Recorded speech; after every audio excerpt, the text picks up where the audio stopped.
Gyanvapi mega story series के पिछले episode में हमने काशी विश्वनाथ मंदिर को मुस्लिम शासकों के द्वारा 3 बार ध्वस्त करवाने और ज्ञानवापी मस्जिद बनने का किस्सा जाना। आज के एपिसोड में देखिए, अंग्रेजों ने नमाज से रोका तो मुसलमानों ने हमला कर दिया।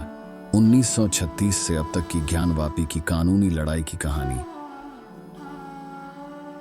1929 और 1930 में ब्रिटिश सरकार ने ज्ञानवापी मस्जिद के मौलवी को चेतावनी दी कि जुमातुल विदा, रमजान के आखिरी जुमे की नमाज के मौके पर ज्ञानवापी परिसर में ज्यादा भीड़ न घुसने दें। इससे हिंदू तीर्थयात्रियों को असुविधा होती है। इसके बावजूद भीड़ कम नहीं हुई तो प्रशासन ने मुस्लिमों के मस्जिद के ऊपरी मंच के बाहर इकट्ठा होने पर रोक लगा दी। जनवरी 1935 में मस्जिद समिति ने जिला मजिस्ट्रेट से प्रतिबंध हटाने की मांग की, जिसे खारिज कर दिया गया। दिसंबर 1935 में मस्जिद के बाहर नमाज पढ़ने से रोके जाने पर स्थानीय मुसलमानों ने पुलिस पर हमला कर दिया। इसके बाद डिस्ट्रिक्ट मजिस्ट्रेट ने मुस्लिमों के ज्ञानवापी परिसर में नमाज पढ़ने पर रोक लगा दी। ज्ञानवापी परिसर विवाद में मुस्लिम पक्ष सबसे पहले 1936 में अदालत पहुंचा। दीन मोहम्मद नाम के शख्स ने मस्जिद और उसके आसपास की जगह पर दावा करते हुए वाराणसी डिस्ट्रिक्ट कोर्ट में याचिका डाली। हालांकि कोर्ट ने इसे खारिज कर दिया। दीन मोहम्मद ने अप्रैल 1937 में इलाहाबाद हाई कोर्ट में अपील की। कोर्ट ने कहा, मस्जिद ढांचे को छोड़कर पूरे परिसर में सालों से पूजा करने वाले व्यास परिवार का अधिकार है। बनारस के तत्कालीन कलेक्टर का नक्शा भी इस फैसले का हिस्सा बना, जिसमें ज्ञानवापी मस्जिद के तहखाने का मालिकाना हक व्यास परिवार को दिया गया। 1937 में 3 सुन्नी मुसलमानों ने वाराणसी सिविल कोर्ट में याचिका दायर की और ज्ञानवापी परिसर में नमाज पढ़ने का अधिकार मांगा।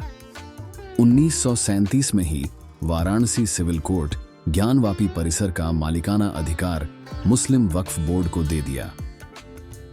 हालांकि मुसलमानों को कुछ ही इलाके में नमाज पढ़ने की अनुमति मिली। फैसले से असंतुष्ट मुस्लिम वक्फ बोर्ड ने 1942 में हाईकोर्ट का दरवाजा खटखटाया, लेकिन याचिका खारिज हो गई। आजादी के बाद ज्ञानवापी मामले में हिंदुओं द्वारा पहली कानूनी याचिका 1991 में वाराणसी सिविल कोर्ट में दायर की गई। इसमें याचिकाकर्ता प्राचीन मूर्ति स्वयंभू भगवान विश्वेश्वर और वाची हरिहर पांडे, सोमनाथ व्यास और प्रोफेसर रामरंग शर्मा बने थे। याचिका में हिंदू पक्ष के प्रमुख तर्क थे कि ज्ञानवापी परिसर में मस्जिद को मूल काशी विश्वनाथ मंदिर के ऊपर बनाया गया है। ऐसे में हिंदुओं को मस्जिद परिसर के भीतर पूजा करने की अनुमति दी जाए। मंदिर का निर्माण लगभग 2050 साल पहले राजा विक्रमादित्य ने किया था और उसमें भगवान विश्वेश्वर की मूर्ति की विधिवत प्राण प्रतिष्ठा की थी। 1669 में औरंगजेब ने इसे तोड़ दिया और इसकी जगह ज्ञानवापी मस्जिद बनवा दी। इस मस्जिद को बनाने में मंदिर के अवशेषों का ही इस्तेमाल किया था। 18 सितंबर 1991 में संसद में उपासना स्थल प्लेसेस ऑफ वर्शिप एक्ट कानून पास हुआ। इसके मुताबिक भारत में 15 अगस्त 1947 तक जो धार्मिक पूजा स्थल जिस स्वरूप में थे, वे 1947 के बाद भी उसी स्वरूप में रहेंगे। कानून की धारा 4 उपधारा 1 में कहा गया कि 15 अगस्त 1947 को एक पूजा स्थल का चरित्र जैसा था, उसे वैसा ही बरकरार रखा जाएगा। यानी अगर वो मस्जिद है तो मस्जिद ही रहेगी और अगर मंदिर है तो मंदिर ही रहेगा। हालांकि प्लेस ऑफ वर्शिप एक्ट की धारा 5 के मुताबिक राम जन्मभूमि बाबरी मस्जिद विवाद मामला इस कानून के दायरे से बाहर रखा जाएगा। इसकी पीछे की वजह थी कि यह विवाद 1947 से पहले से ही कोर्ट में था। साथ ही किसी धार्मिक स्थल में बदलाव के विषय में कोर्ट में पेंडिंग याचिका को बंद करने के आदेश दिए गए। इंतजामिया मस्जिद कमेटी और सुन्नी वक्फ बोर्ड ने कहा कि यह 1991 के प्लेसेस ऑफ वर्शिप कानून का उल्लंघन है। इस कानून के मुताबिक 1947 से पहले के धार्मिक स्थल को किसी अन्य धर्म के धार्मिक स्थल में नहीं बदला जा सकता है। जून 1997 में कोर्ट में सुनवाई शुरू हुई, जिसमें प्लेसेस ऑफ वर्शिप एक्ट का हवाला देकर कोर्ट ने मामले को बंद कर दिया। इसके बाद दोनों पक्षों डिस्ट्रिक्ट कोर्ट में पुनरीक्षण याचिका लगाई। 29 सितंबर 1998 को जज ने सभी याचिकाएं सिविल जज के पास भेज दी। डिस्ट्रिक्ट कोर्ट के इस फैसले के खिलाफ अंजुमन इंतजामिया मस्जिद कमेटी इलाहाबाद हाई कोर्ट पहुंची।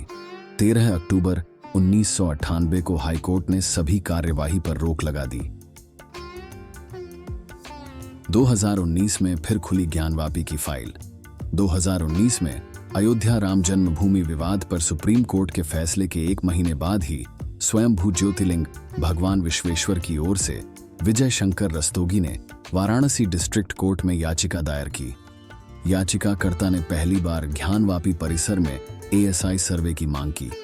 फरवरी 2020 में हिंदू पक्ष यानी विजय शंकर रस्तोगी ने अक्टूबर 1998 में हाई कोर्ट द्वारा रोके गए मामले में फिर से सुनवाई के लिए वाराणसी में सिविल कोर्ट का दरवाजा खटखटाया। उन्होंने 2018 के सुप्रीम कोर्ट के उस फैसले का हवाला दिया जिसमें कहा गया था कि सभी सिविल और क्रिमिनल केस में स्टे की अवधि 6 महीने से अधिक नहीं हो सकती है। सिविल कोर्ट मामले को फिर से खोलने पर सहमत हो गया। 15 मार्च 2020 को हाईकोर्ट ने मामले को फिर से खोलने के वाराणसी सिविल कोर्ट के आदेश पर रोक लगा दी और 15 मार्च 2020 को अपना फैसला सुरक्षित रख लिया। हाईकोर्ट की रोक के बावजूद भी अप्रैल 2021 में वाराणसी सिविल कोर्ट में केस खोला गया। फास्ट ट्रैक कोर्ट सिविल जज आशुतोष तिवारी ने मस्जिद की एएसआई जांच का आदेश दिया। अंजुमान इंतजामिया मस्जिद कमेटी ने विरोध में इलाहाबाद हाईकोर्ट का रुख किया। जज प्रकाश पाड़िया की बेंच ने 9 सितंबर 2021 को एक बार फिर कार्यवाही पर रोक लगा दी। हाई कोर्ट द्वारा मामले पर फैसला सुरक्षित रखने के बावजूद आगे बढ़ने के लिए सिविल कोर्ट की कड़ी आलोचना हुई। 18 अगस्त 2021 में विश्व वैदिक सनातन संघ से जुड़ी 5 हिंदू महिलाओं रेखा पाठक, मंजू व्यास, लक्ष्मी देवी, सीता साहू और राखी सिंह ने वाराणसी सिविल कोर्ट में एक याचिका दायर की। उन्होंने ज्ञानवापी मस्जिद के भीतर स्थित मान श्रृंगार गौरी, गणेश, हनुमान और नंदी की पूजा करने की अनुमति मांगी।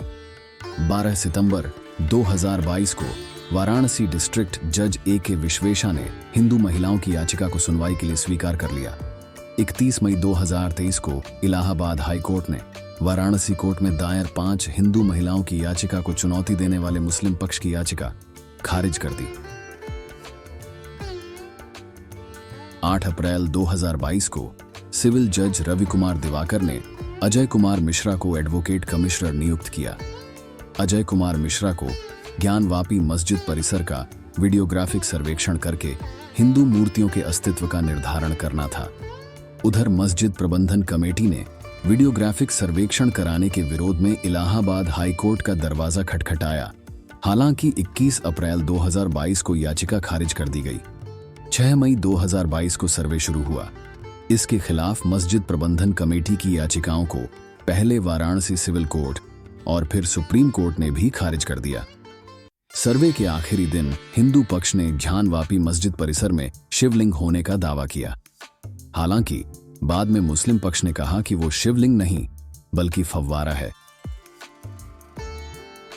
17 मई 2022 को चीफ जस्टिस डी.वाई. चंद्रचूड़ और जस्टिस पी.एस. नरसिम्हा ने मामले में सुनवाई शुरू की। सुप्रीम कोर्ट ने शिवलिंग की सुरक्षा और वजू खाने को सील करने का आदेश दिया। 20 मई 2022 को सुप्रीम कोर्ट ने केस को वाराणसी डिस्ट्रिक्ट कोर्ट ट्रांसफर कर दिया। साथ पीठ ने कहा, पूजा स्थल की प्रकृति की जांच करना उसे बदलने के समान नहीं है। 23 मई 2022 को सर्वे कमेटी ने वाराणसी सिविल कोर्ट को 2 रिपोर्ट सौंपी। रिपोर्ट के मुताबिक मस्जिद के उत्तरी और पश्चिमी किनारों पर वीडियोग्राफिक सर्वेक्षण में हिंदू मंदिरों के अवशेष पाए गए। सिंदूर रंग के बड़े पैनल पाए गए, जिसको लेकर हिंदू पक्ष ने दावा किया कि ये मां गौरी की मूर्तियों के अवशेष हैं। 21 जुलाई 2023 को वाराणसी डिस्ट्रिक्ट कोर्ट ने ज्ञानवापी मस्जिद परिसर में वैज्ञानिक सर्वेक्षण का आदेश दिया। 25 जनवरी 2024 को हिंदू और मुस्लिम पक्ष को एएसआई रिपोर्ट की कॉपी दी गई। एएसआई सर्वे में खुलासा हुआ कि मंदिर तोड़कर बनाई गई थी मस्जिद। एएसआई रिपोर्ट की कुछ मुख्य बातें: मस्जिद के अंदर हिंदू मंदिर होने के 32 से ज्यादा साक्ष्य मिलते हैं। यहाँ एक मंदिर था जिसे तोड़कर मस्जिद बनाई गई थी। हिंदू भगवानों की कई मूर्तियां और आकृतियां मिली। हिंदू मंदिर के खंभों को थोड़ा बहुत बदलकर नए ढांचे के लिए इस्तेमाल किया गया। 31 जनवरी 2024 को वाराणसी डिस्ट्रिक्ट कोर्ट के आदेश के बाद हिंदुओं को ज्ञानवापी मस्जिद के भीतर व्यास जी के तहखाने में पूजा की अनुमति मिल गई है। ज्ञानवापी मेगा स्टोरी सीरीज के अगले एपिसोड में जानिए तहखाने में पूजा की इजाजत दिए जाने के क्या मायने हैं। क्या अयोध्या में राम जन्मभूमि विवाद की राह पर है ज्ञानवापी? इसके लिए हमारे चैनल को सब्सक्राइब, वीडियो को लाइक और शेयर करना ना भूलें और साथ ही बेल आइकॉन भी दबाना ना भूलें ताकि आप हमारी नई वीडियो के अलर्ट पा सकें। तब तक के लिए हर हर महादेव।